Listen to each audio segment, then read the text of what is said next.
Good evening, and welcome to the Prince Hall Think Tank, a monthly show by Prince Hall Masons for Prince Hall Masons, where we discuss topics relating to the history, the culture, the moral lessons related to Prince Hall Freemasonry.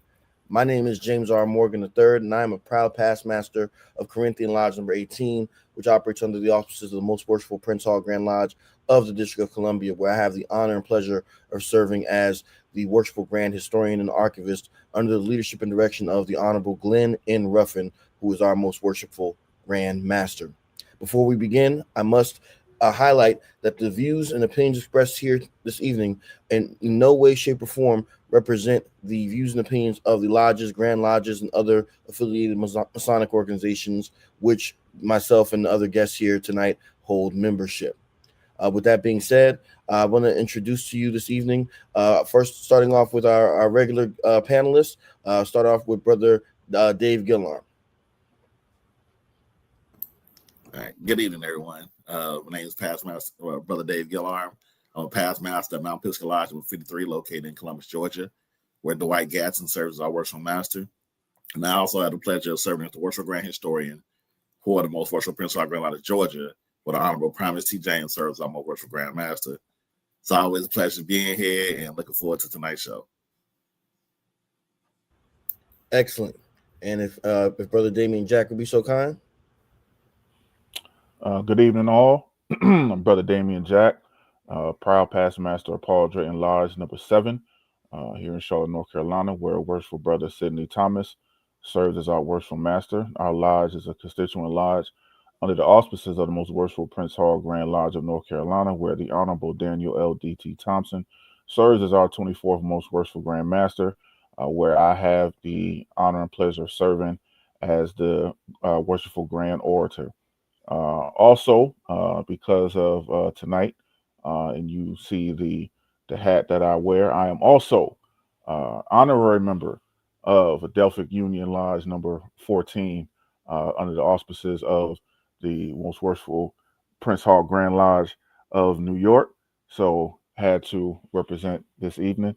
It is an honor and pleasure to be on, and looking forward to the show this evening. Magnificent. Harlem World is definitely being represented tonight here on the Prince Hall Think Tank. Now, without further ado, I want to introduce to some and reintroduce to others a longtime friend and brother of us here at the Prince Hall Think Tank. I've known this brother since very early on in my Masonic journey, and he has been nothing if not a friend, a brother, a confidant to myself, as well as I know to Past Master Jack and Past Master Gillarm.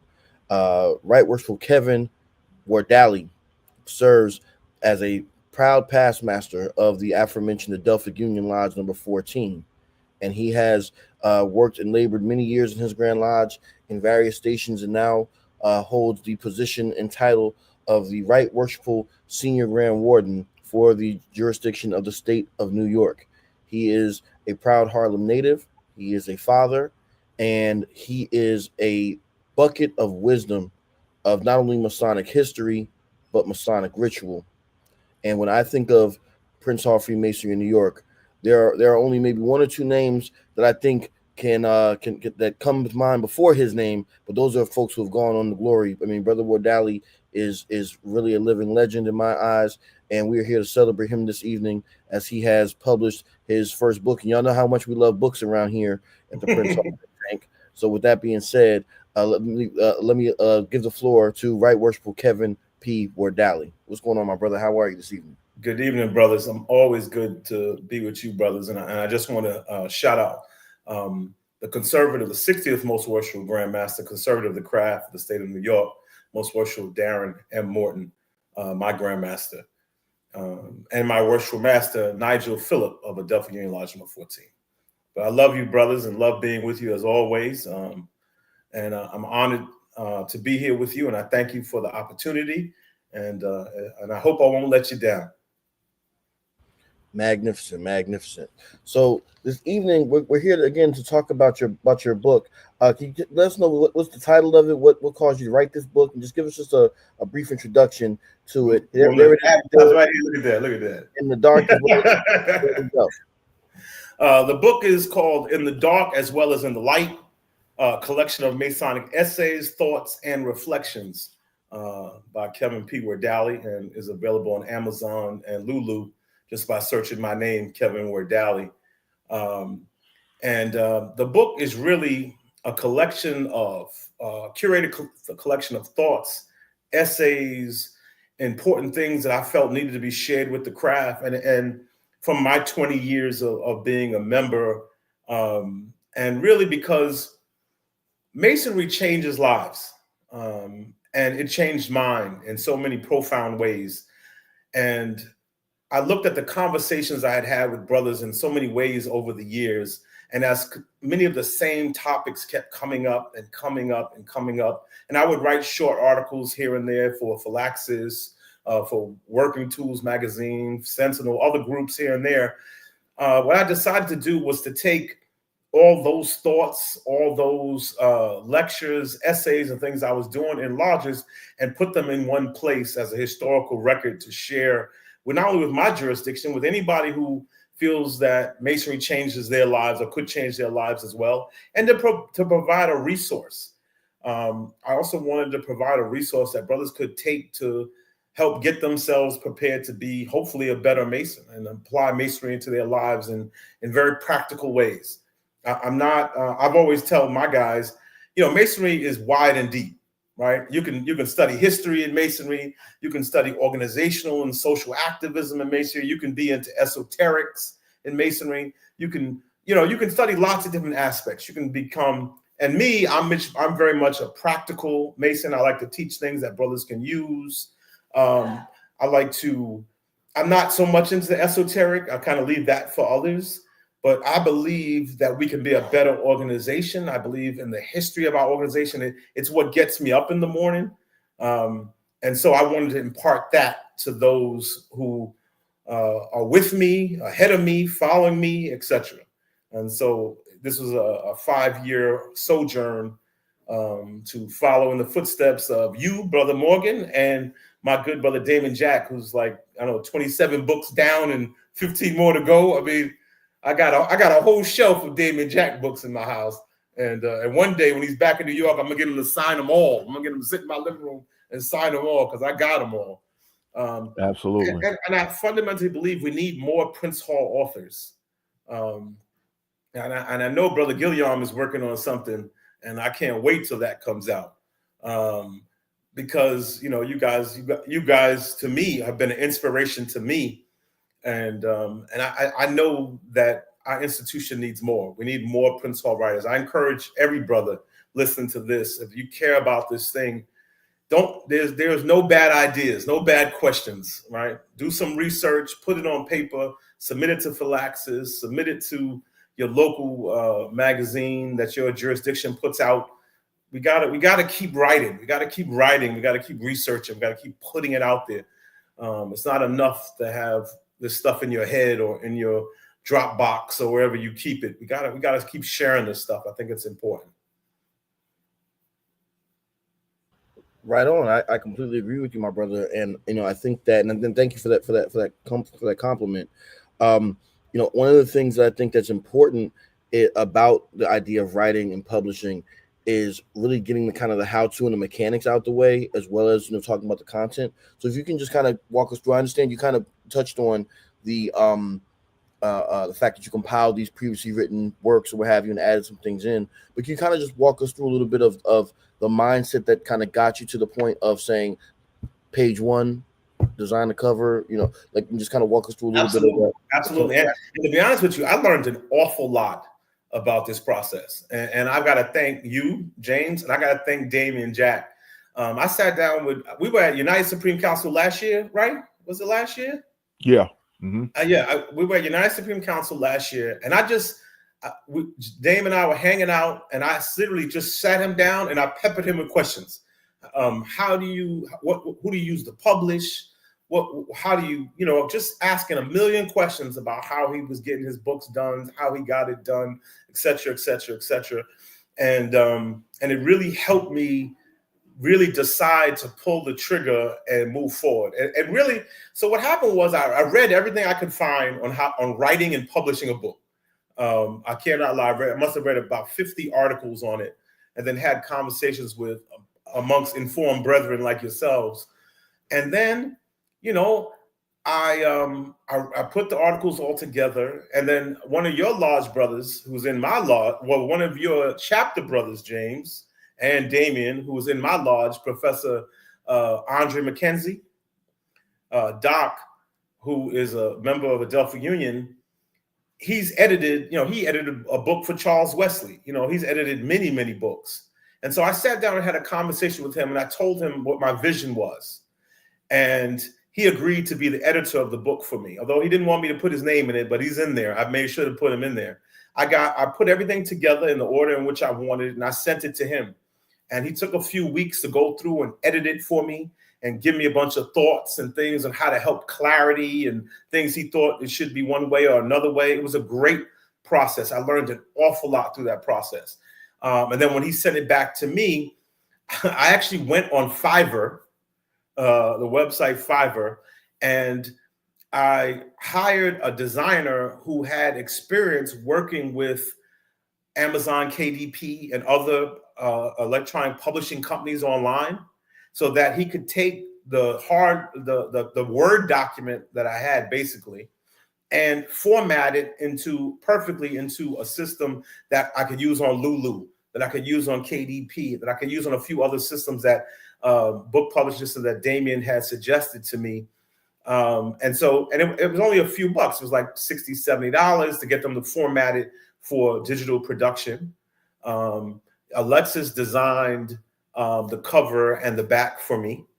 And so I finally got everything together. Then I asked Brother Damon Jack to write the foreword for the book for me, which he graciously wrote a fantastic foreword for my book. After everything was done, I wrote the intro, and I kind of put together, I basically took my Masonic resume and attached it to the back. And then I asked Andre to take one more look. And then I learned through putting it into these systems for self-publishing, I learned a lot about how that process works.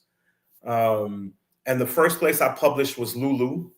Then a few weeks later, I did Amazon. And I also learned how to do an ebook, turning into an ebook as well, because several brothers reached out to me saying, yo, if it was on Kindle, if I could put it on my Kindle, I would have ordered it, but I don't really carry books around. So I went back and learned that.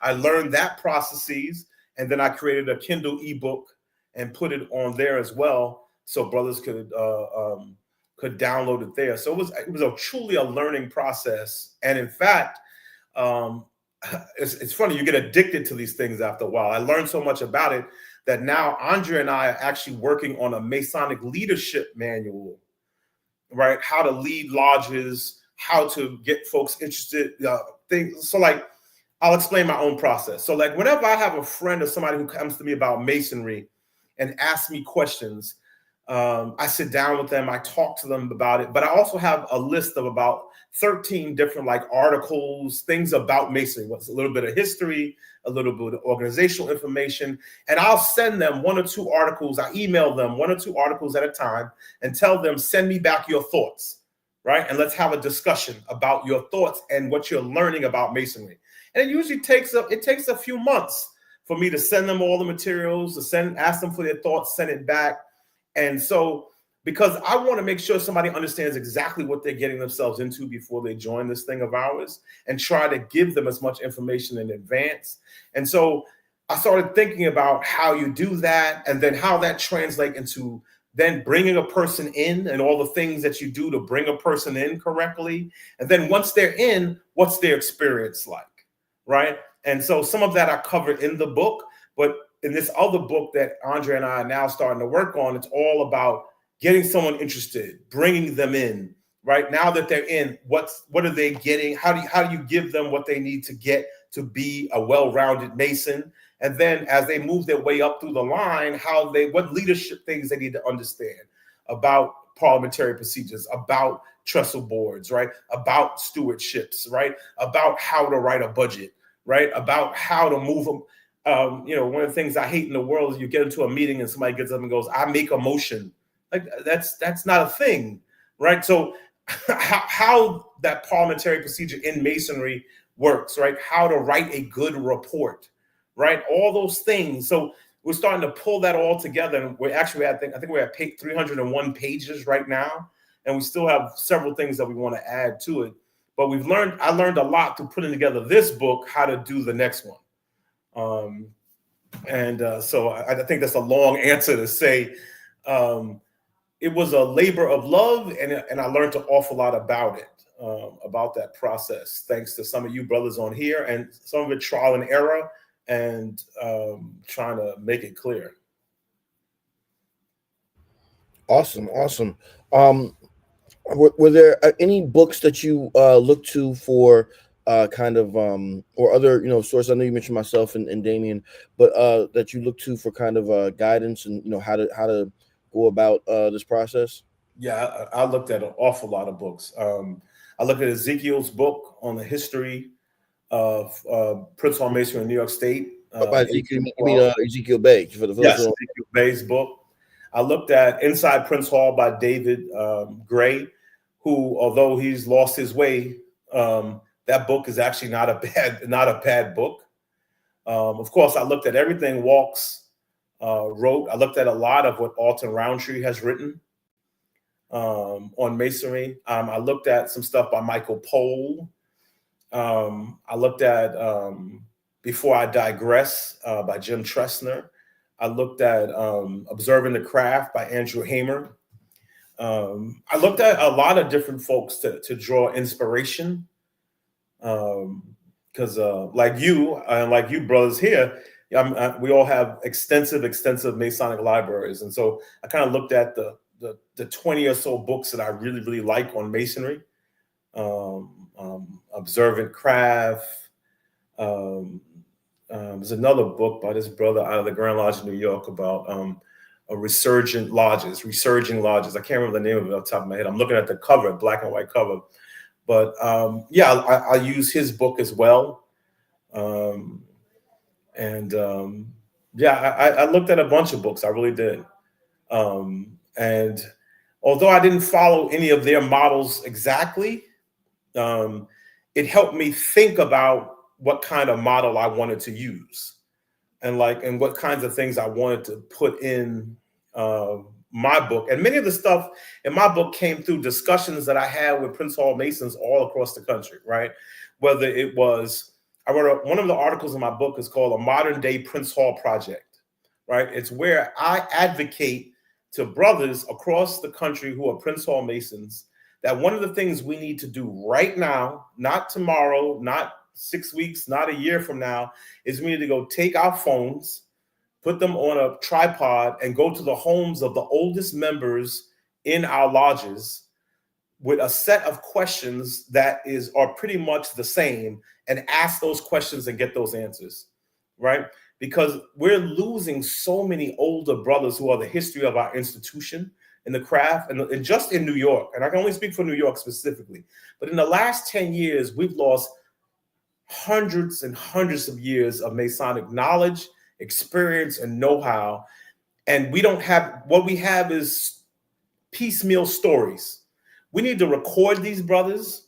We need to get their answers. We need to hear their stories. We need to upload them to some YouTube pages. Just like one of the things I love about what I love about the think tank, right, is I'll be talking to a brother about a specific topic somewhere in the country.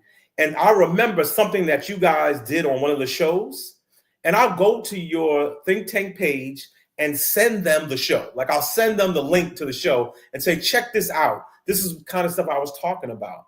And I love that. The fact that we have thanks to your show, we have a historical record on so many topics of our craft. That's going to outlive all of us, and that's invaluable, right? But we also need to do that for each of our jurisdictions. There are brothers in New York, Alabama, DC, and North Carolina who have some of the best stories and institute information about our craft. And yes, I may sit down with him as an acting grand historian and hear it from him, But like, I'll give you a perfect example. We have a brother named George Riggs, right? He is a past master of a lodge in my district. He was the Grand Lodge photographer in New York for years in the 50s, 60s, up to the 70s. He was the one who took the pictures of the majority of the Prince Hall Masons at the March on Washington. Some of the most famous pictures you see, some of the ones at the NAACP when they show the Prince Hall Masons banner on the Washington, that's his picture. That's George Riggs's picture. And some of the stories he talks about how we chartered a train. New York chartered a train because A. Philip Randolph, a brother of Joppa Lodge number 55 in New York, was the architect behind this march. So the Grand Master at that time chartered a train to take the Prince Hall family down to DC for the march. And this guy, the stories he's talking about, meetings between John H. Johnston, who was our Grand Master in 1962 to 64, meeting with A. Philip Randolph and discussing it. How some of the meetings of the March on Washington were held inside of the Prince Hall Temple on 155th Street, which none of us knew. None of us had any clue, right? I mean, that kind of history, and the fact that we don't have enough of George Riggs on tape talking about it is a huge problem. And so I've been talking to him about sitting down with him and getting a lot of his stories on tape. We're thankful that he has pictures that he has left as a living testimonial, but we need to record our older brothers before they pass away and let them give us their history, their stories, their knowledge, and put them on YouTube for each of our jurisdictions and use that as a historical record. I can't emphasize it enough. And so I wrote about that in my book. I sat down and I wrote 25 questions that we should ask every senior member of our lodge as guidance. I talked about why it's so important to do that. And I'll be honest with you, that's one of the things that I've gotten the most responses from. I've got a lot of emails from brothers who read my book and said, I'm doing that now, right? I just interviewed the oldest member of my lodge, and I'm gonna try to get this other past master and this and that. And I'm telling them, don't keep those recordings to yourself. Upload them to YouTube, make them available, give them a Prince Hall history hashtag, Prince Hall hashtag, Freemasonry, and share them with the world and let others also gain knowledge from their stories. The other thing that I talked about in my book, I wrote an article about the need for a Masonic will. And it's a unique problem that we have, and I know it's a killer in New York, and I bet it's a killer every place else. We have brothers that we love in this craft and who have spent their lifetimes loving this craft. And when they die, their family has no clue what their wishes are. They don't know that for years they told us they wanted a Masonic funeral. And then the one person left is their nephew who didn't even really know them that well, that lived in another state, and now decides to bury them that won't allow us to do a funeral, won't allow us to honor their lives the way in which we should. And then they have a lifetime of Masonic material that means nothing to them, to the family, 9 times out of 10, right? And they don't know what to do with it, right? And instead, years and years of materials, proceedings, articles, magazines, notes, minutes end up being thrown away because the family has no idea what to do with these things and who they should go to. So I designed a sample that I found a couple of different samples. I put together a Masonic will, a 2-sided will that says, look, this is what I want done at the time of my death. This is where my my lambskin apron is, right? Here's the people you should call in my red house, my purple house, my Knights Templar, my consistory. This is their names. This is their number. Call them if I pass away. And this is what I want done with my Masonic materials, my books, my rituals, right? My magazines. You don't have to worry about them, aunt, uncle, whatever. Just call Damian Jack at this number. He will come with his car and pick up all that stuff, get it out of your way so you don't have to worry about it. And he can take it to the library at the Grand East or wherever I want to go. But more importantly, we respect their want and need to get what they to have their lives honored in the way in which they wanted to be honored. Because every single one of us can mention the name of a brother who should have got a Masonic funeral and did not. And every single one of us on here can mention a brother who had lifetimes of information on our craft, and it ended up in some garbage cans or a dumpster someplace because the family had no clue that stuff meant the world to some of us. And so we've got to do better. We've got to do better. And I'm sorry if I was rambling on there. Those topics. No. That's what's real. And as you were talking, you definitely were taking me down memory lane of some unfortunate situations, kind of like that, that I've had to experience with my own lodge and Grand Lodge, unfortunately. I want to make sure I open it up to our other panelists, Brother Gillarm, Brother Jack, for what questions you may have for Right Worshipful Wardally. I'm gonna ask a side question real quick and then get into the real question. So here's the side question. How did the relief feel when you put the last period on the last lecture of the book? Oh, man, it was like a weight being lifted, man. It was like a weight being. It was like giving birth to a child, man. It was it's like when you're going through it, you feel like it's never going to stop. It's never going to finish. You're never going to get to the end. And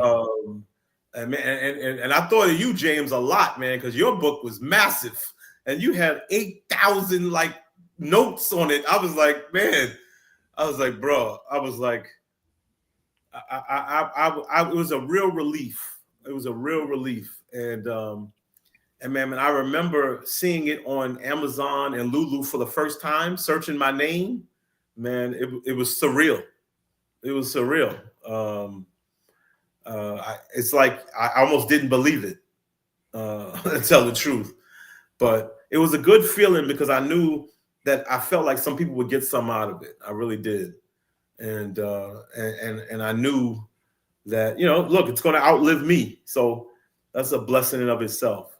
And hopefully somebody gets something out of it and it helps them on their Masonic journey as it has helped me. But yeah, that was a great feeling. That was a great feeling. Absolutely. So my real question, diving into the book, that side question is for anybody who is aspiring to become authors. You'll only know what that feeling is like when you get done. But believe me when I say. But my real question, diving into the book, one of the chapters that you have in your book talks about asking the question if the order still matters today. Yes. You know what I'm saying? This Prince Hall Masonry still matters. And, I think that is incredibly important, especially in today's time and the things that are going on today. I actually had a conversation with some brothers today, and especially on social media, who talk about, who ask the question like, what is the organization doing in communities and things like that. And I myself would clarify that when it comes to asking that question, the organization really, it comes off of the back of those individuals who actually put in the work. It was the individuals who put in the work, who just so happen to be members of Prince Hall Masonry and use Masonry as a platform. So I wanted to want you to dive just a little bit into that chapter, especially with today's climate. What made you think about putting that together, about the relevance of Prince Hall Masonry today? It actually came from that, and that started as a lecture that I did for an open house. My Grand Lodge a couple of years ago started holding these open houses to help bring some brothers from so-called bogus or clandestine organizations over into Prince Hall. And at one of the very first ones that we had, one of the guys who was there was like, man, I don't even know why this stuff still matters. I mean, this stuff, we live in a different world, and people have 800 channels on their TV and blah, blah, blah, blah. And he was really, and I didn't even know why he was there because of the way he came off. But it made me think about the fact that we have to frame the discussion about Prince Hall Masonry and make sure people understand why it does matter so much. So I laid out a couple of thoughts that came to me, and I talked about the reason that it matters is because, one, it's our birthright and a tradition, and traditions matter in our community, right? And that traditions have brought us through the toughest times as a people in this country, right? And it's our birthright, right? I don't believe that Prince Hall Masonry is mine. I believe that I'm a vehicle to help make it a little bit better than what I found it, to give it to my son and those that come after me, right? My job is to hold it, make it better, and give it on, because it has carried our people from the beginning of this country to today, right? No, very few other organizations or any organizations can claim that. So a birthright and a tradition matters. And so Prince Hall Masonry matters, right? I talked about the fact that we can't do things alone, right? That families matter. And in this world where often we feel alone in many instances, and mental health is such an important thing, having folks you can count on when you need it. And some of us don't have big families, right? I'll be very honest with you. My mother and father and both sets of my grandparents have gone on to glory, right? So my family is really, my son and y'all, right?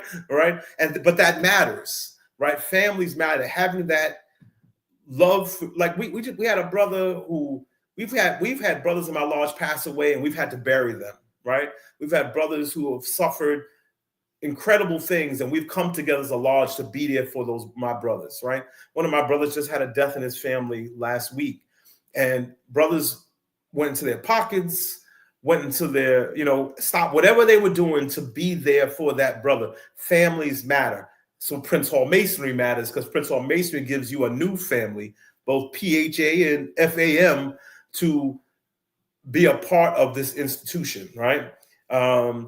Things that are ours matter, right?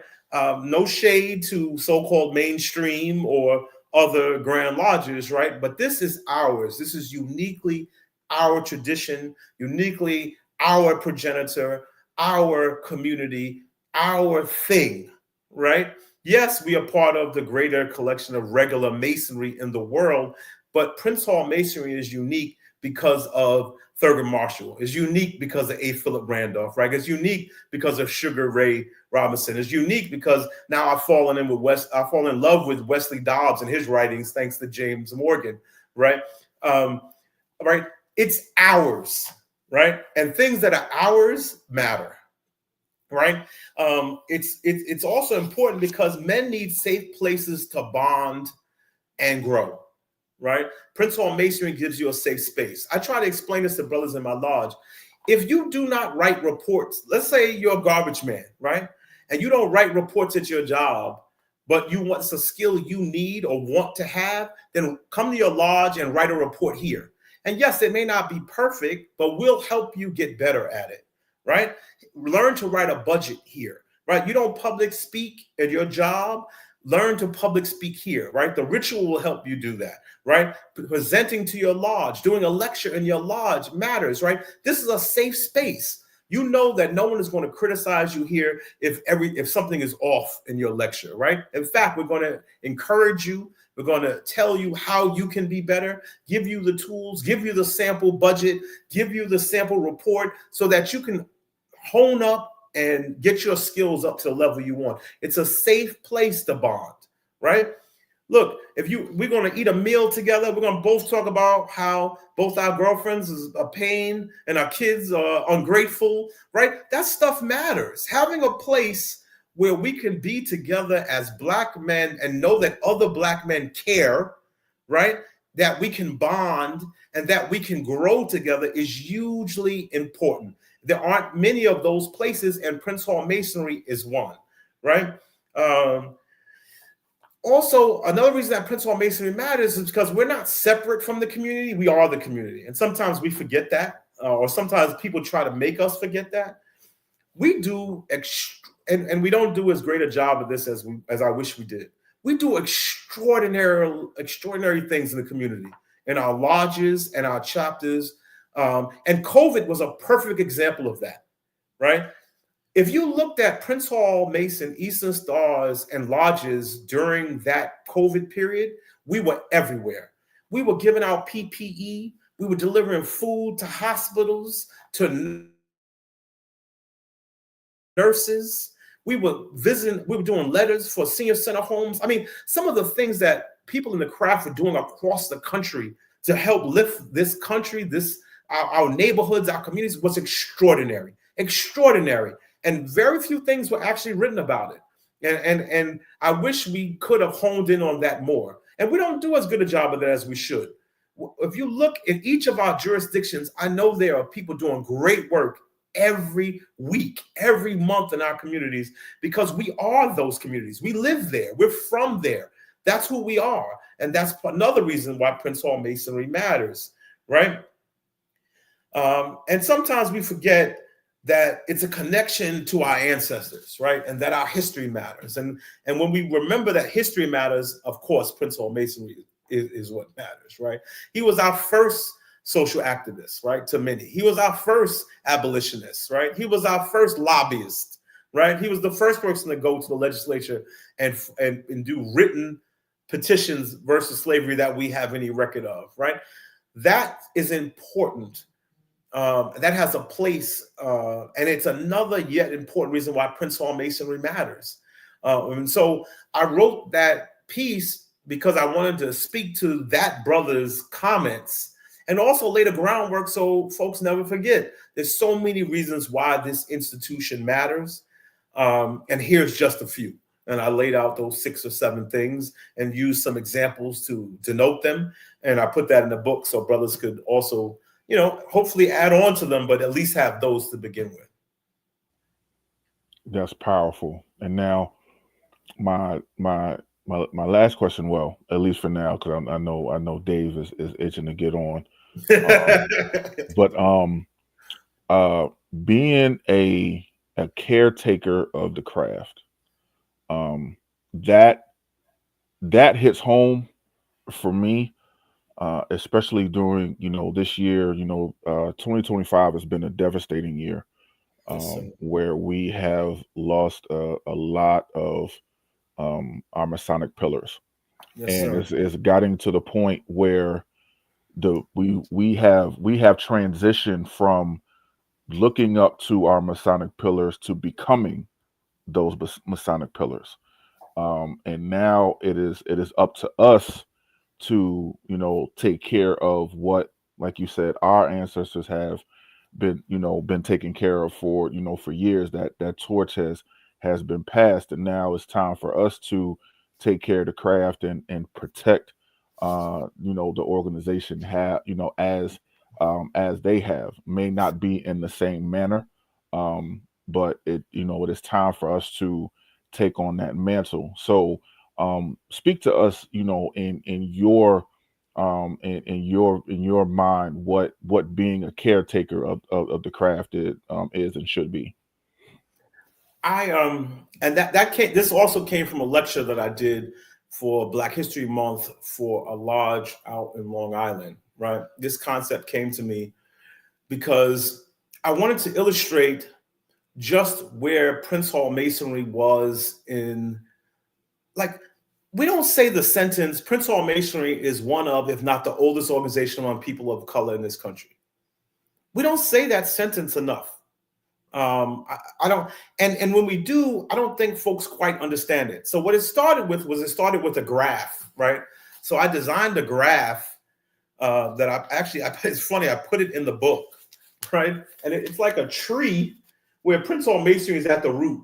And I put in all the other organizations that folks in my organization were in, right? Whether it was the AME Church or the Odd Fellows or the Boulay or the Elks or Alpha Phi Alpha, my 2 beloved brothers, or the NAACP. And I showed it on a timeline that Prince Hall Masonry was it necessarily didn't have to start everything, but was older than all of that because no one was looking at it visually, not in the way in which, they'd heard it, but they didn't really look at it. And once they looked at it on paper, they didn't quite understand how important that was in the modicum of what we're trying to do here.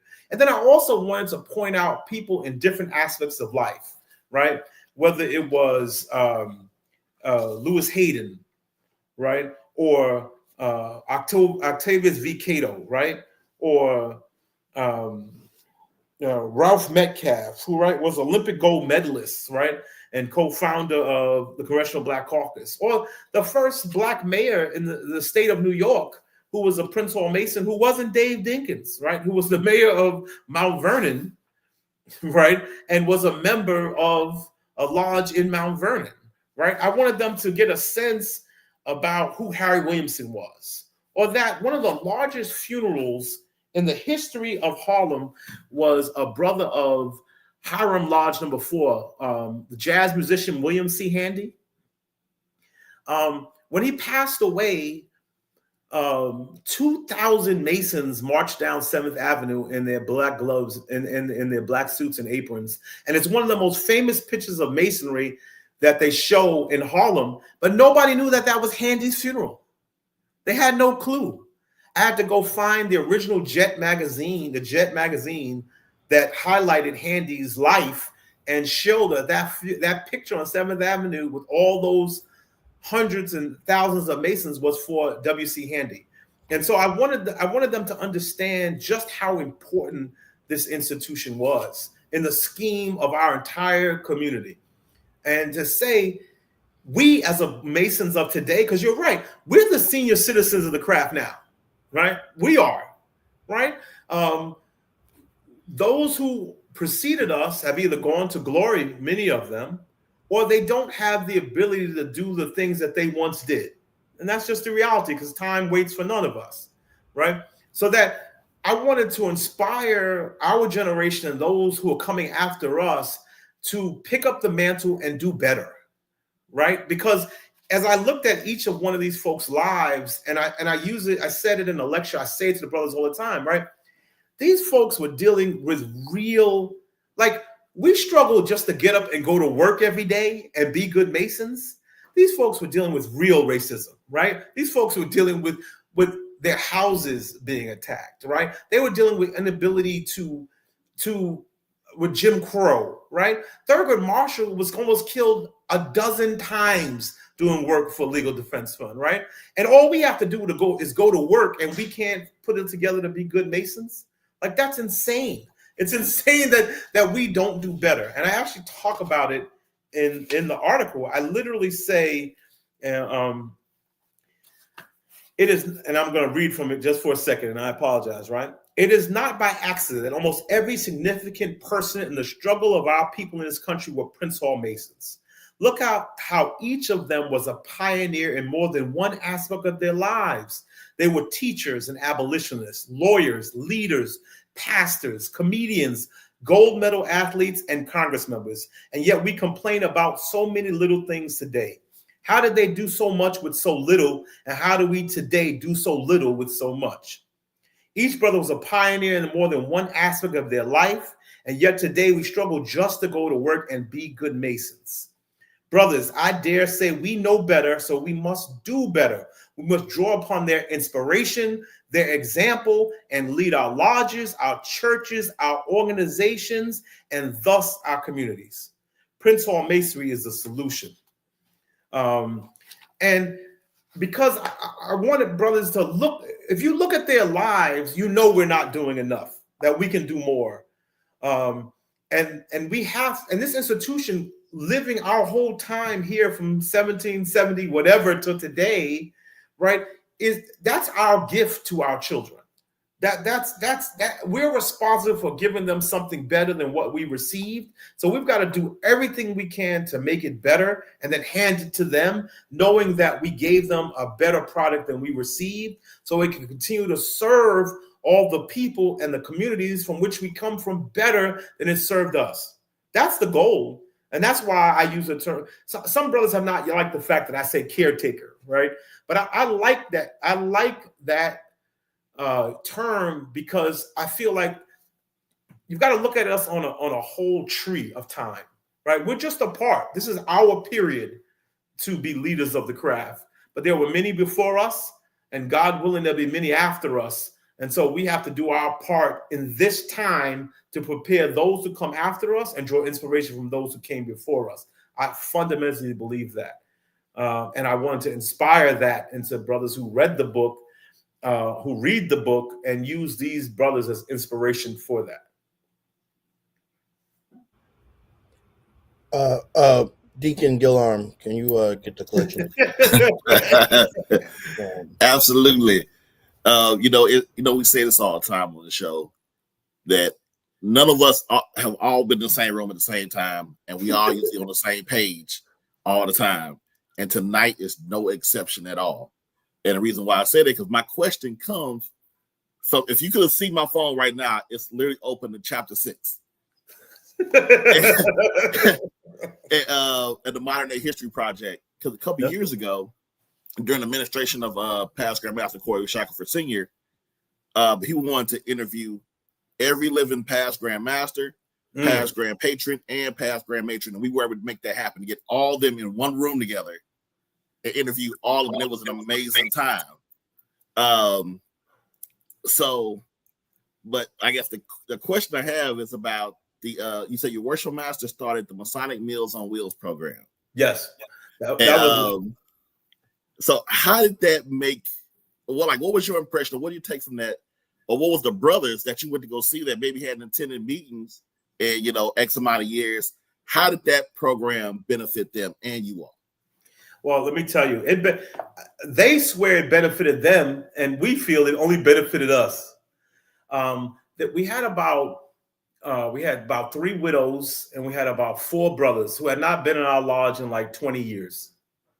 Were diehard members, and so this was under the leadership of Worship Master Thomas Brooks. He began this. Thomas started this. He was my worship master at the time. And what we would do is we would get together in somebody's backyard, usually sometimes in mine.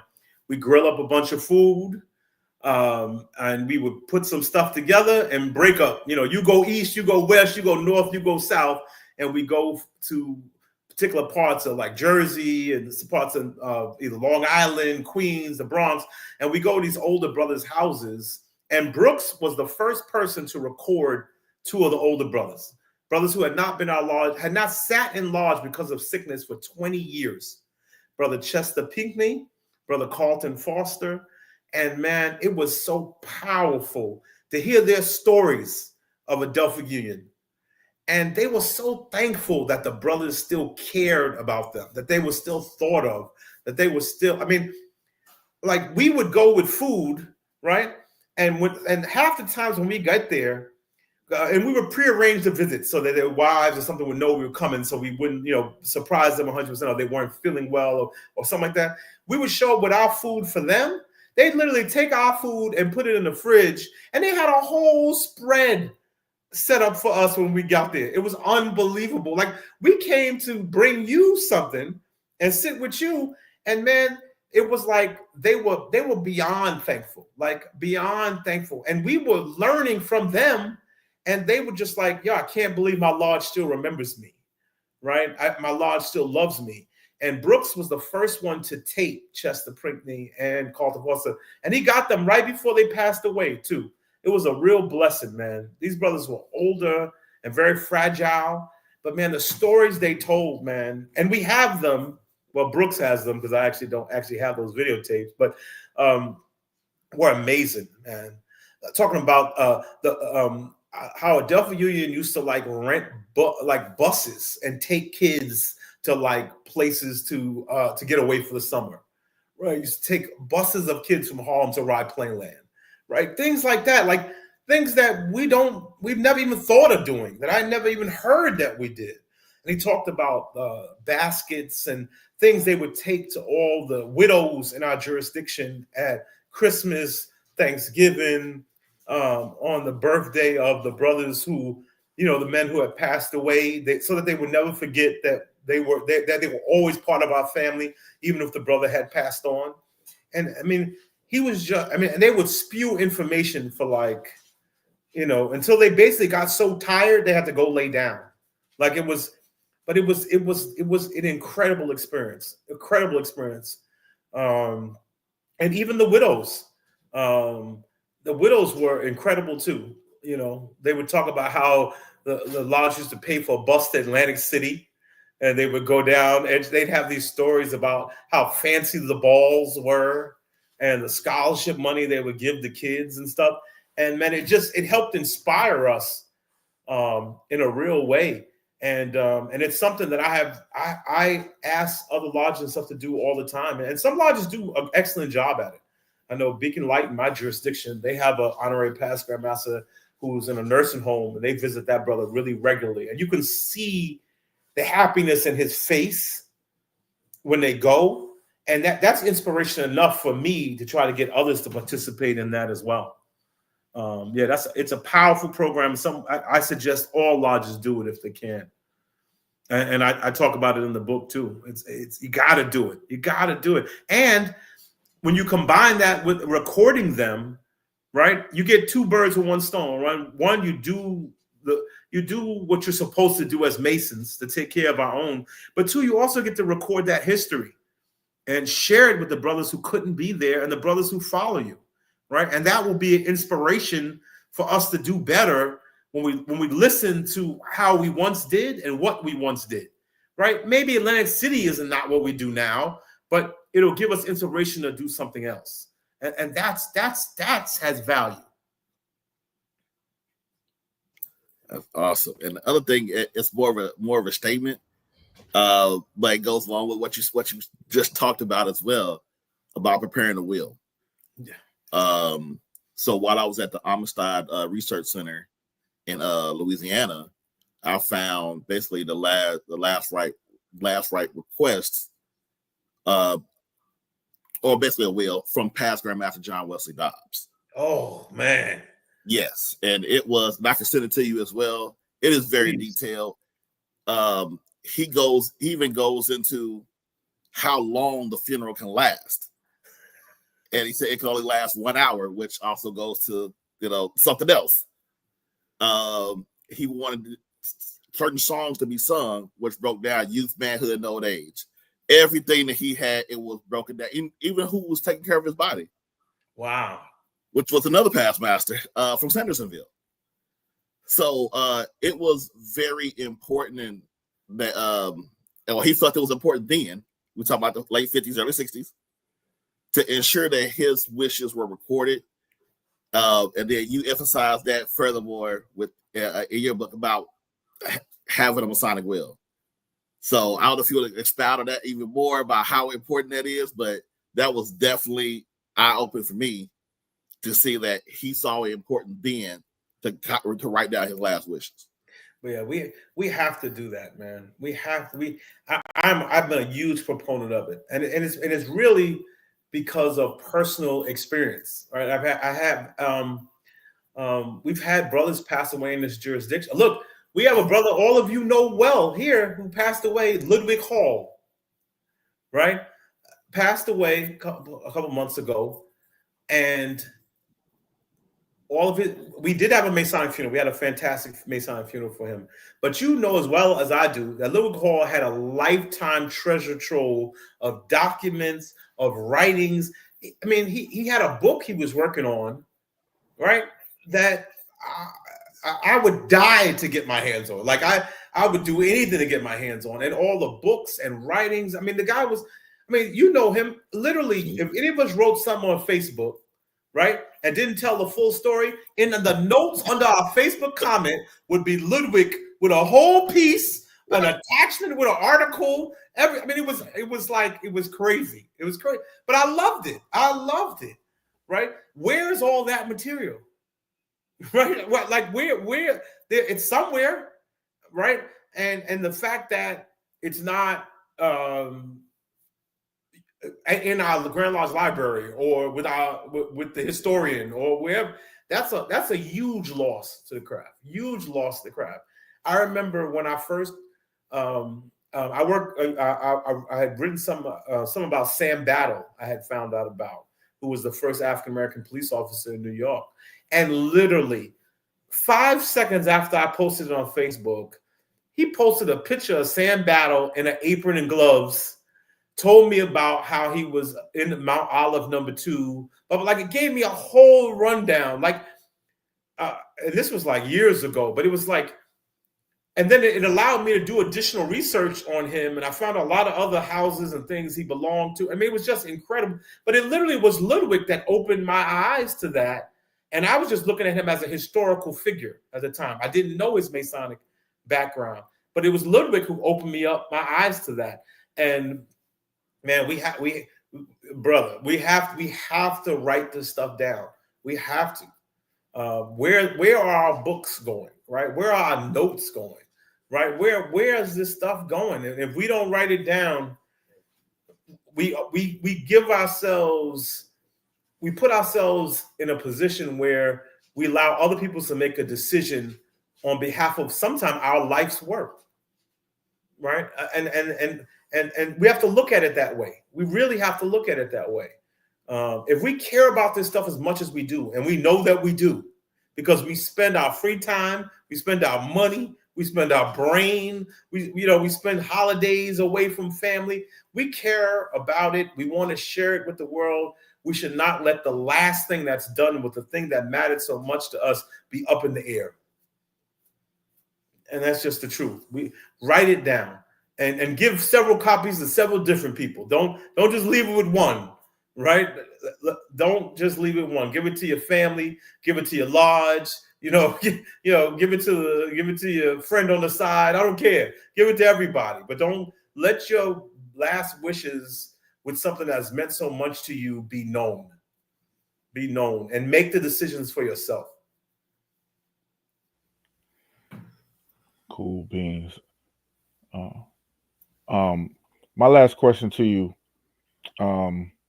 You spoke about attending Grand Session. Yes. All of us here who are on this panel, we are, Grand Officers, so we understand the importance of attending session and what it entails. What would you tell a new member coming in about attending session, and what do you tell those who complain about the organization but refuse to attend session where their questions can be answered? And the first thing I tell them is that I was not always a past master, and I was not always a part of Grand, but I've attended every Grand Lodge session since I became a Master Mason, and I'll tell them why. And the reason I tell them is a very clear reason. Grand Lodge session, especially at least in my jurisdiction, and I know in almost every other, that is the one time that the Grand Master is not in charge of the craft. The craft is in charge of the craft, right?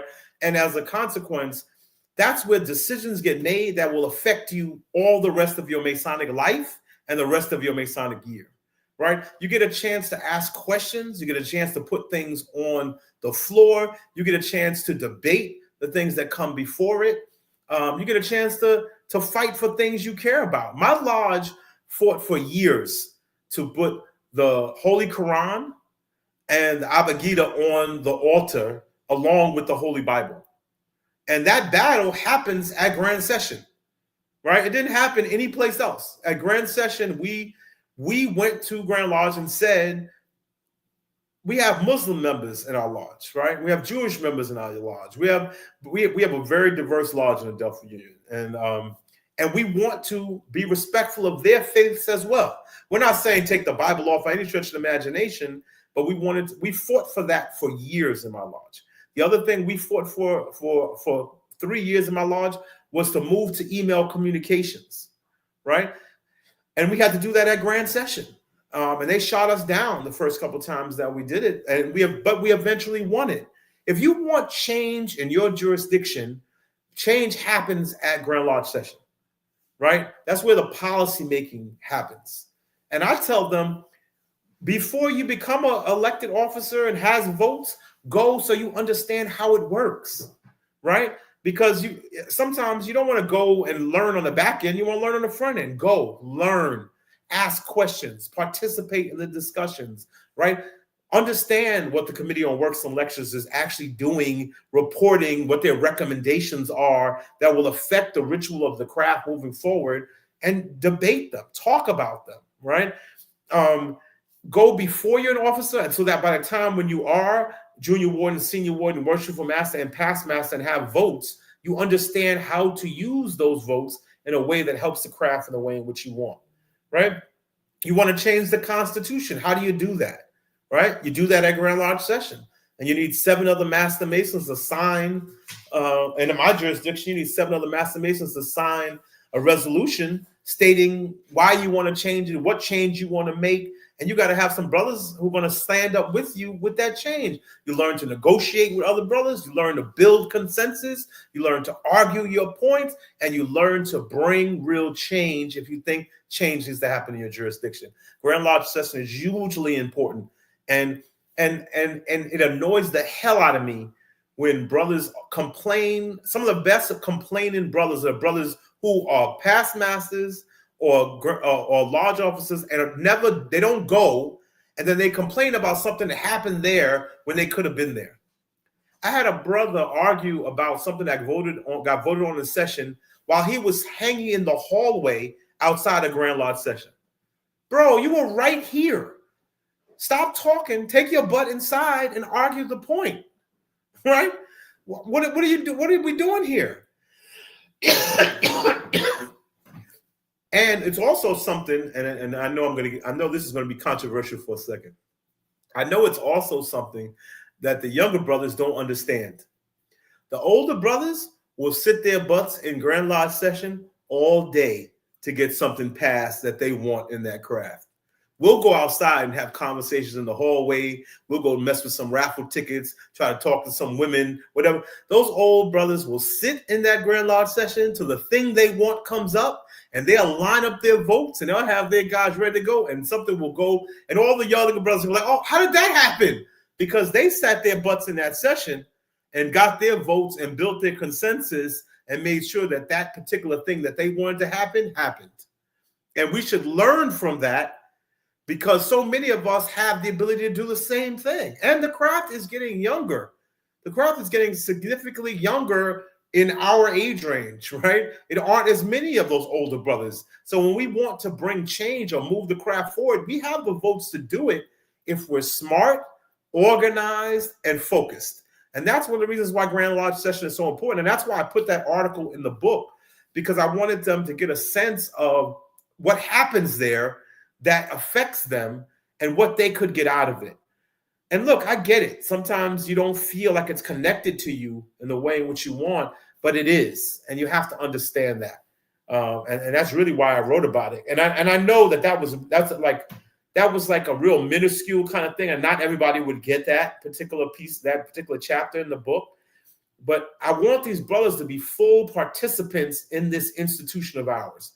And the only way to do that is to go where the changes are made. And Grand Lodge session is where the changes are made in our craft. That's the reality of it. Very, very good, very good. I apologize for not being on camera. My feed is getting a little wonky on my side. Oh, I got you, brother. But thank you so much for that, Brother Wardally. And I completely agree with you. That's a major sticking point for me as well. We have to be engaged in the politics of our Grand Lodges and chapters and what have you, as well as in local and city and state politics as well. So I think that's a lesson for us to definitely be cognizant of.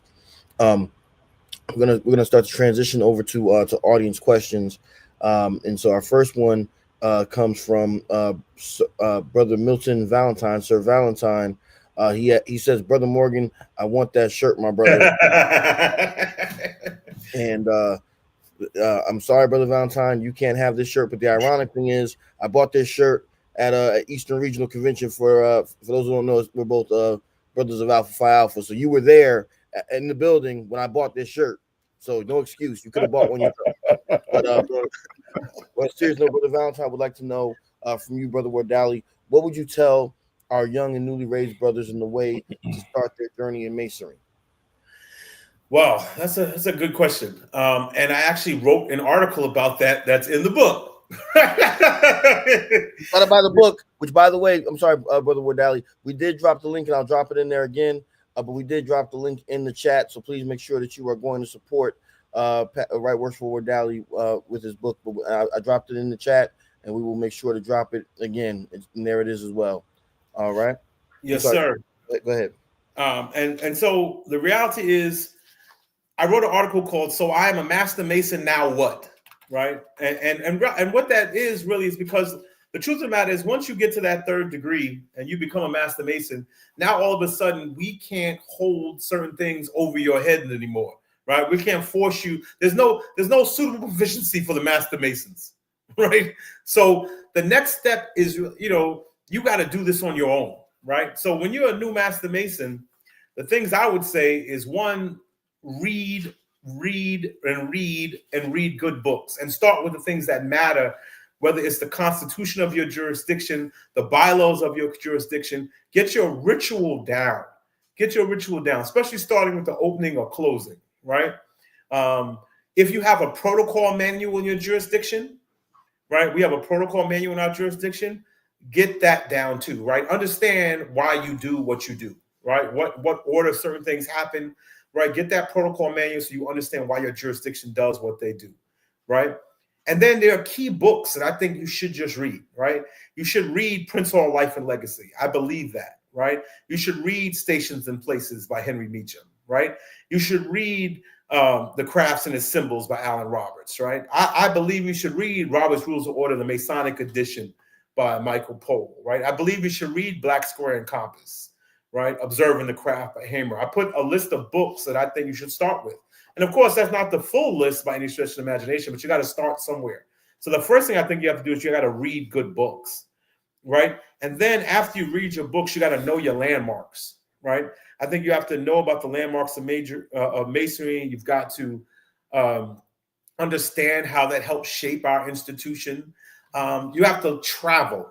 New Masons need to get with a more senior brother and travel, because I learned so much from traveling to other lodges in other states, whether going to lodges in Florida, in North Carolina, in Jersey, in Connecticut, in Delaware, learning best practices, right?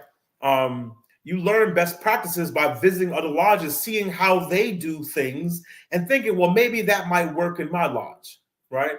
My lodge, we visited a lodge in Jersey and saw that they opened at 7 o'clock instead of 8 o'clock. Every other lodge in my jurisdiction, in my building, opened their meetings at 8 o'clock, right? We visited a lodge in Jersey and they opened at 7, right? And what we noticed was we were always there before 7, right? Because we all got off work at 5 or 6 o'clock. And we used to have to just sit there until 8 o'clock to begin the meeting, right? It didn't make any sense. We wasted a whole hour. And so we went to Grand Lodge session, submitted a bylaws change that our lodge would now open at 7 o'clock. And so from 2008 on, we've opened at 7 o'clock. And now we get out of lodge at a more reasonable hour, right? Which tends to get brothers who want to come back next month because they didn't get home at midnight, right? They get home at 10 o'clock. They're more apt to come back next month, right? And so we also learned that having a part of making sure good fellowship was a part of the end of a lodge, no matter what, we learned through visiting, right? So when we didn't have any money, we did cold cuts and sandwiches, right, from the supermarket, or we did pizza. We did Little Caesars pizzas because it was $5 a box, right? And we did that. But the meeting after the meeting sometimes is just as important as the meeting, right? So that's where we got a chance to decompress, where we got a chance to talk, share as brothers after the meeting. And if we did that a little earlier by starting at 7, it was a better experience, right? But we picked that up by traveling, right? So travel, learn, meet other brothers, right? That's how I met James Morgan. We went to DC on a whim in like 2009 or whatever it was to visit a raisin. We didn't know anybody in any of those lodges at the time, right? And we weren't even going to James's lodge. I think we were going to another lodge where we met him in the building. We started talking, and him and I became friends. And we ended up going to his lodge, going to Warren 8, going to a couple other lodges. And we've had a relationship with Warren Lodge number 8 in DC, my lodge, since that day. We visit each other every year. We go down for their raising. They come up for our raising. They come for our events. We go for their events. We went to their 100-something anniversary a few years ago. We took 2 cars down for a crab fest. Like, That's what this is about, right? So travel, right? The other thing I would suggest is seek knowledge from well-informed brethren, right? Join the Philaxis Society, join the Philates Society, right? Try to figure out how to learn from other institutions. Look, get a membership to the Masonic Service Association, right? Get some of those pamphlets. Get information any way you want to get information, right? And I would add an updated version of the book down the road. Go on the Prince Hall think tank, right? And watch those videos of the things that speak to you. Learn, and talk to well-informed brothers and get more information. And then you'll develop which part of Masonry is your niche. I think every one of us finds a piece that most speaks to our heart and our spirit. And you only know that by traveling, by reading, and by getting information from well-informed brothers. Otherwise, you're a Mason in an isolated space, and that doesn't work. Masonry is about us being together, learning and getting better. And I'm sorry for the long answer. No problem, brother, at all. I apologize again. Like I said, my computer's being a little delayed for some strange reason. We've got a question from Sister Christine Hackett. Wants to know, does being the oldest organized group of Blacks in America make Prince Hall Masons the gatekeepers of Black organization history and the narrators of the future Black organizations? Sister Hackett, one thing I got to say about Sister Hackett, she never ever fails to keep us on our toes. You're absolutely correct. I've never met Sister Hackett in person, but if she notices, I thank her in the book. I wrote a piece about OES in the book. I wrote a chapter just for the sisters about what a hidden gem and neglected gem OES is, and I put a lot of history that I found out about the OES in the book. There's a chapter specifically for the sisters, and a lot of the information I got from Sister Hackett and a few other historian sisters from around the country. So I thank her for her question. And you're right, she always keeps you guys on your toes. I don't know that because we're the oldest, we become the gatekeepers for other organizations. I'm not sure. I think we have enough gatekeeping to keep our own history and make sure we're teaching and sharing that with ourselves. All the organizations, they get founded for different purposes. They get focused on other things. I think it's important to know our members who are important parts of those organizations. Like we should know that A. Philip Randolph created one of the most important Black labor organizations in the country that now is the AFL-CIO, right? Like we should understand that. But I'm not so sure that makes us the gatekeepers for the AFL-CIO, right? I'm just not sure that that's the case. We need to know our connection to that history, right? We need to know that W.E. Du Bois, who was a Prince Hall brother out of the Most Social Prince Hall Grand Lodge of Connecticut, right, was a huge part in the founding of the NAACP. I'm not sure that makes us a gatekeeper for the NAACP necessarily. I think that their history and their growth is all uniquely their own, just as ours is our own. I think we should remember our folks who were important to those institutions. I mean, in that article that I wrote about the sisters, I mentioned a sister, and forgive me, I don't remember her name, but it's in the book. She created the national PTA, right?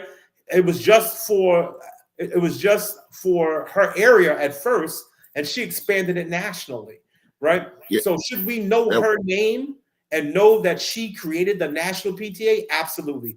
But I don't think that makes us the gatekeeper for the PTA. Yeah, that was past matron Selena Sloan Butler. Thank you. Yes, and she's in the Prince Hall Grand Chapter of Georgia.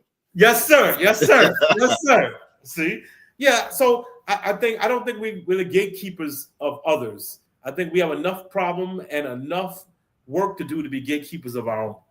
Well, Brother Wardally, I think that you also hit on another vital point, which is I think it's important that we know and claim our space within the historical narrative, not just of organizational history or even just African American or diaspora history, but of the history of America or the world or what have you. Sure. In so many ways. I think that's one thing that is important, especially now as we're looking at how the history of African Americans is in so many ways trying to be whitewashed and erased by forces external to our community, right? I think it's important that we tell our own story, and particularly as Prince Hall Masons, Eastern Stars, that we tell our story from our perspective, and that we make sure that we're included in the historical narrative, because unfortunately, oftentimes we get minimized as an organization in the overall history of Black America. So it's important that we make sure that our voices are heard, as well. Oh, absolutely. Absolutely. But I think also instead of being, or I say characterized as either gatekeepers or narrators, I think what the important thing is to show how the the connection in our history can lead to these brothers or sisters being a parts of the Masonic order, right? So, you can, lead to. I think earlier we was talking about the off camera. We was talking about the Schoenberg Library, right? And so, here, understand the history of Arturo Schoenberg himself. A Prince Hall Mason. Also a member of the D9. So, you can connect the dots of how these in history they lead to members being in these various of organizations, and how they use the platform of Prince Hall Masonry, or even use the influence of Prince Hall Masonry to go and establish and create other organizations. I think everything has some degrees of separation, and I think when we connect those dots, as Brother Wardally showed the graph that he has.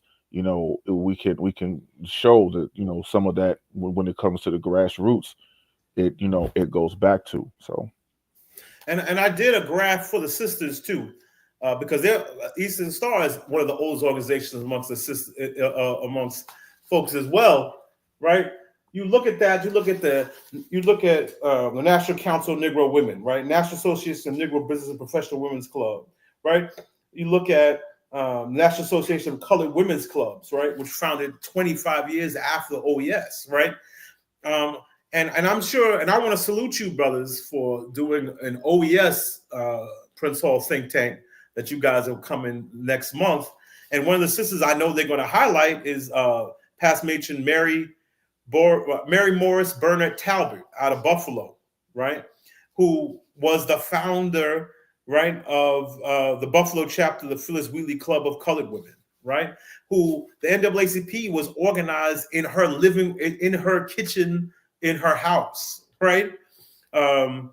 This woman was one of the founders of Naomi chapter, one of the oldest chapters in the Prince Hall family in New York.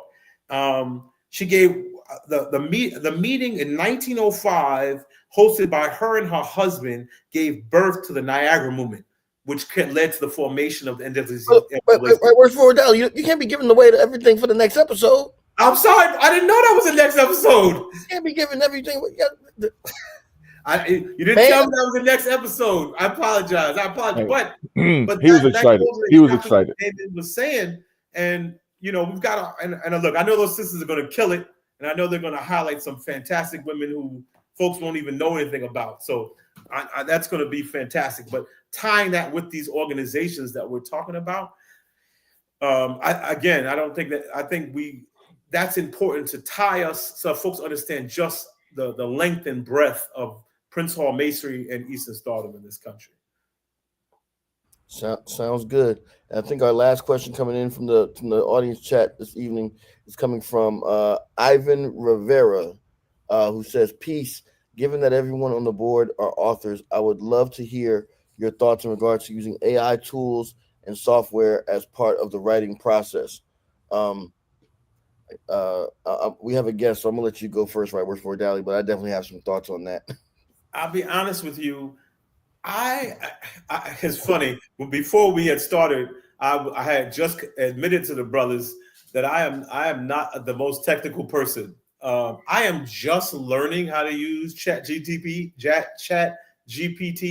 So I know I'm way behind the curve regarding this stuff. I don't really know how to use AI, but with any real regularity. So I cannot really speak to its effectiveness in right. But I'm concerned about it as a concept because I think it takes creativity away from this generation too much. Sometimes I type a sentence to the Chat GTP and it writes some great stuff, but that's not you. That's not original. It's not. I want to hear what Dave Gillarm wants to say. I don't want to hear whatever that is interpreting what Dave Gillarm says, right? I enjoy reading James Morgan's book about Prince Hall Masonry and the West, right? I don't know if I want to hear Chat GDP's version of James Morgan's book on the West or Damien Jack's book on Holy Royal Arch Masons, right? I'm concerned about this AI stuff making our kids too lazy, not giving our kids the critical tools they need. When I used to work for Congressman Rangel, I had a guy in the office named Emil, who was his press secretary, and he was the king of Brother Wardally, I just want to pause right there. You just mentioned working for Congressman Rangel. Subtle flex. Continue. That was a flex. Well, that was my first boss in New York politics. But I learned to write there. Right, they always had us writing press releases, writing things, bill summaries. And Emil Milne, who worked in the Congress's office, man, he would destroy your writing. Like it looked like it was bleeding red. It would come back with so many marks on how to get better, and you'd be frustrated. But I learned critical thinking that way. I learned to write that way, and I'm just concerned that these tools will take away some of the critical thinking that our kids need to do to be good writers, good communicators, and good storytellers moving forward. So I don't know much about AI, but I'm concerned about it. I don't use it often, but I am trying to learn to use some of the tools because it's where the world is going. But I don't think any of us are using AI to write about Prince Hall Masonry. And on that note, I think so I've been struggling with this whole question of AI usage. Matter of fact, I was actually asked to be a part of a conference on AI this week, which I don't think I'll be able to do. But be that as it may, for those who don't know, I work as a university instructor in my usual vocation. So I've been having to deal with that quite a bit with AI recently, as some of my students will tell you, because we just had midterms, and it bothers me to know that I don't mind people using it for grammar and whatnot, or to come up with some ideas or what have you, but I agree with wholeheartedly with you. The creativity that you're robbing yourself of, when you use it. I think everybody may not be the strongest writer, but I got to be honest with you. I come from the post hip hop world. My thing is, if your bars aren't that good, get better. The best way to become a good writer is to read. Yes, sir. And study and learn, learn the trade, learn the craft of writing. I'm not saying that AI can't be a part of that, right? Of that regimen, of that training, but learn how to do it rather than shy away from it. And I think that, especially for those of us who are Masons, I mean, grammar, rhetoric, logic, these are things that you've heard about before, right? But now it's time to implement it if you have it in your heart to become a writer or an author. And AI is a tool, but again, if AI is writing the whole book for you, is it really your book? And I'm saying that as somebody who, my younger biological brother actually works for OpenAI. And he and I have had several discussions about this, about the kind of the ethics of its usage or what have you. So, I'm not going to say I'm opposed to it, but I there's a certain pride that I have in knowing that, as Brother Wardally mentioned earlier, my book is 492. I think it's 492. I think it was 492 pages. Yes, every single letter was written by me, without the usage of anything. And there's a certain pride that I'm able to have from that, as I'm sure that the 50 Cent of the Masonic world, Damian Jack, can tell you, because he drops books like Curtis Jackson dropped books. Diabolical. Diabolical. You know what? I'm gonna disagree with you on that one, James. I don't think we need to be 50 Cent. He need to be Master P, because No Limit was dropping them. There you go. There you go. Diabolical. You know what? Since since No Limit won last night, I'll go ahead and take that. That's right. So I'm getting ready to put my foot in my mouth. So as I'm getting ready to drop a book in December, case closed. I went. Right. As I'm getting ready to drop a book in December, there was a couple of times where I used the AI tool, but and how I used it was I would a lot of the lectures a lot of the things that I've pieced into the book have come from my PowerPoint presentations, right?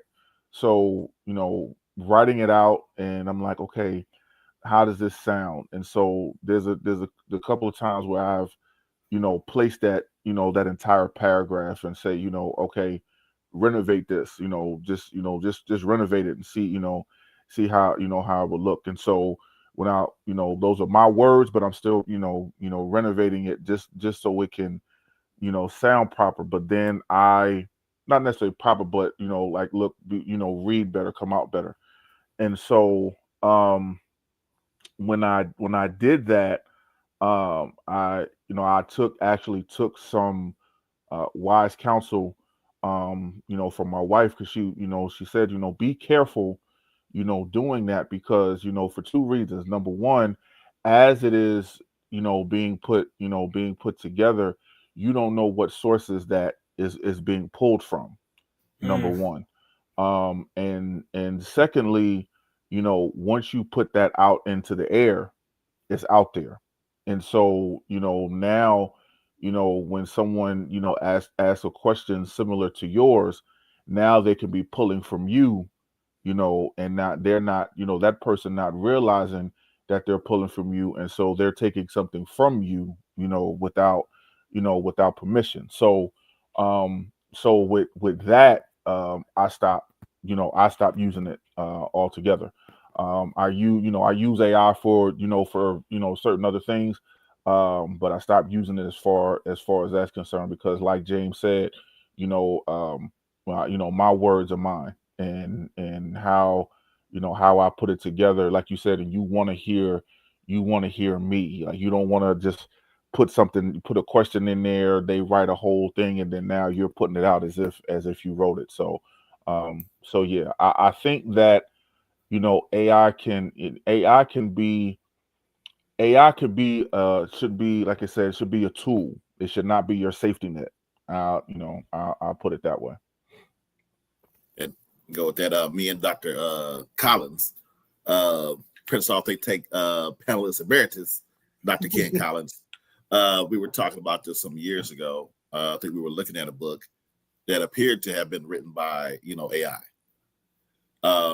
It just didn't seem like it wasn't personable. Like, James has a particular writing style, and I love James would have you all involved in the story like you right there in 1851. My style is unique because I try to bring you into the story as well. Kevin, your style is unique. I read stuff by Daryl Andrews from the Prince Hall Grand Lodge of Illinois. Yeah, if he drops a book, I'm picking it up because I love his style. I've learned so much stuff, and I can tell it's his writing. Yes, and I think you lose that with AI. And then Damian has, obviously everybody has their own style, and you say I don't want to pick up a book that says it's written by Damian, but it was really written by AI, because I like the way Damian presents information to me. So that's just my thoughts on it. Yeah, absolutely. So, and Damian Jack's about it.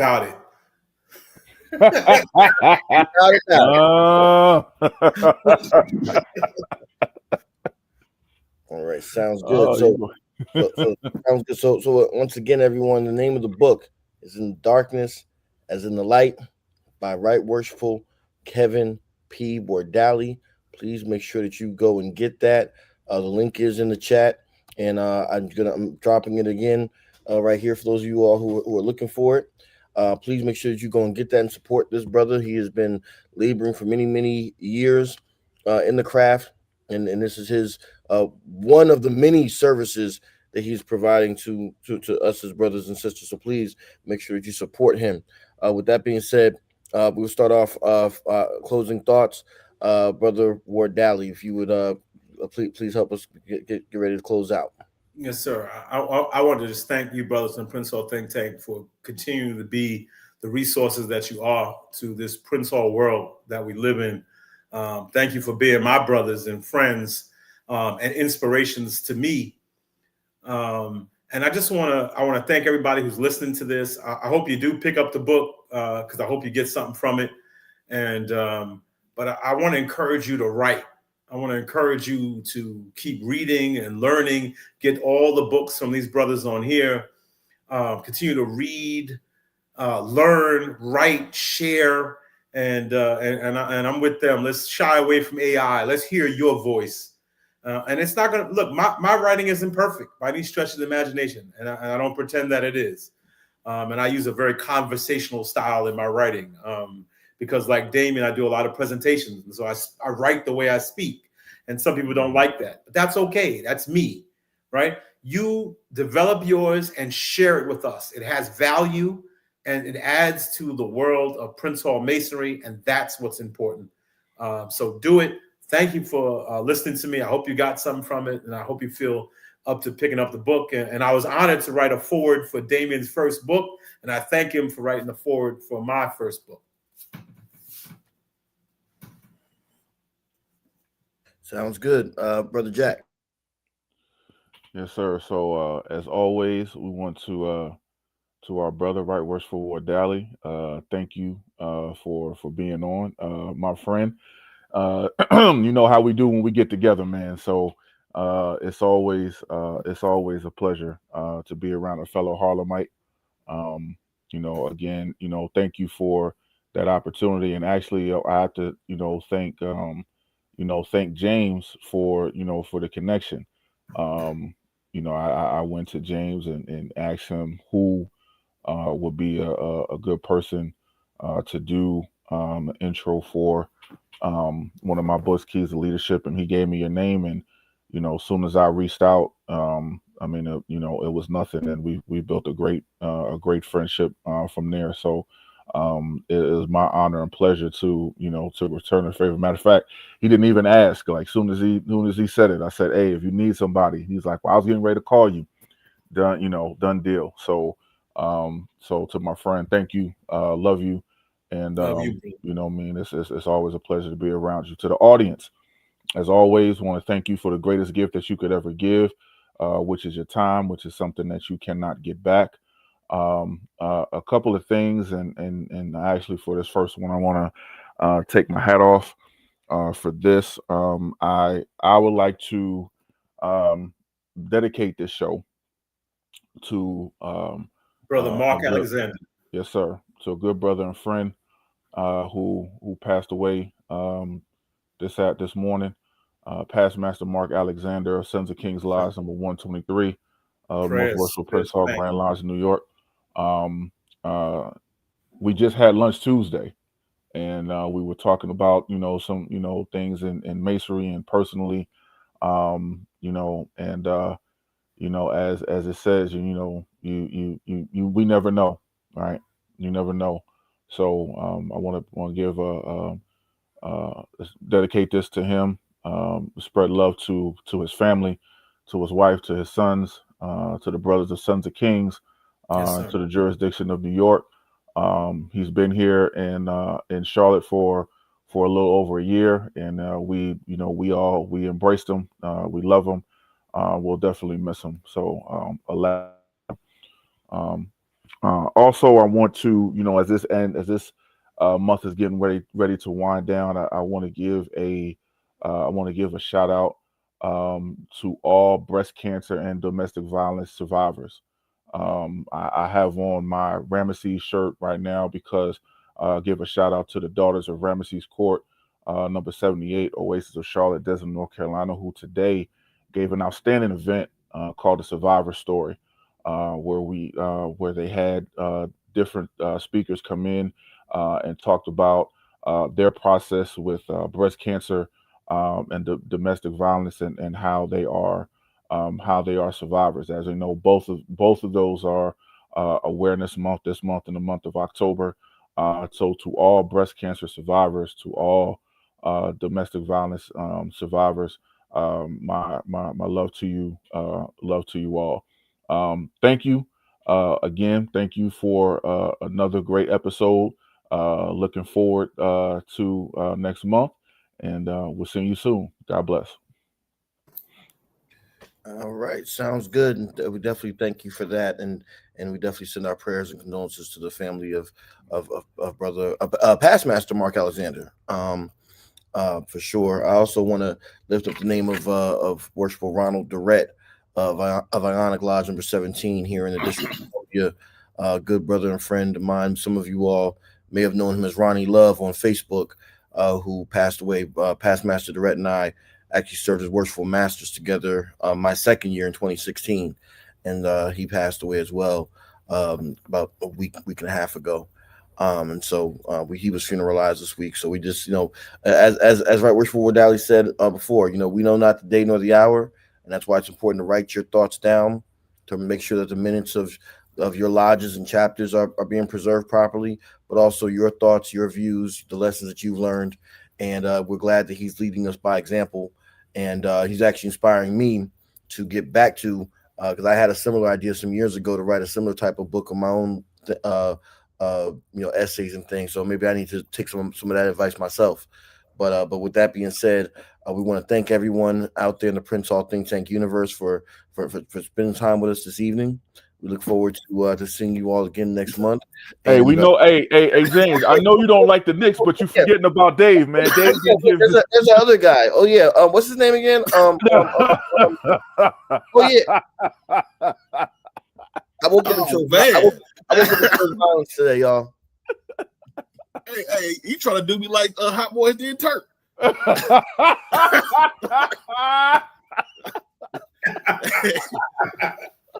Hey, brother, what down? I was supposed to say, anytime that any of us ever asked you for anything, you've always been there for us. So definitely thank you for that.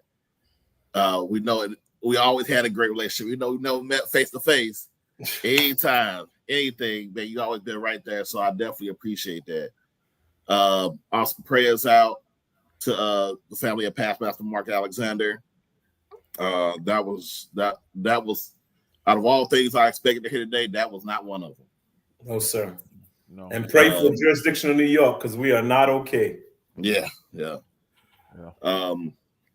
the audience, once again, thank you for taking your time out to spend with us today. And as everybody knows, NBA is back. So you know what that means. We got room for the Knicks train. So if you're tired of your teams, just dancing around the court and doing all kind of antics, and you really want to be with a new team, come on to the Knicks train. We got plenty of room. That's all I got, James. Hey, is that picture out? Dave is the Suge Knight in that one picture, ain't he? That one that we got. Is he the Suge Knight? Because he just Suge Knighted the NBA. I swear he did. It might just be. But with that being said, like I said, I wanted to end the night on a somewhat positive note. But we do want to make sure we acknowledge those brothers who passed on. But we leave it to Dave Gillarm to remind us about something. I don't know what it's about, but he's reminding us. In any event, thank you all so much for your time and attention this evening, and we look forward to seeing everybody again next month. Good night, everyone.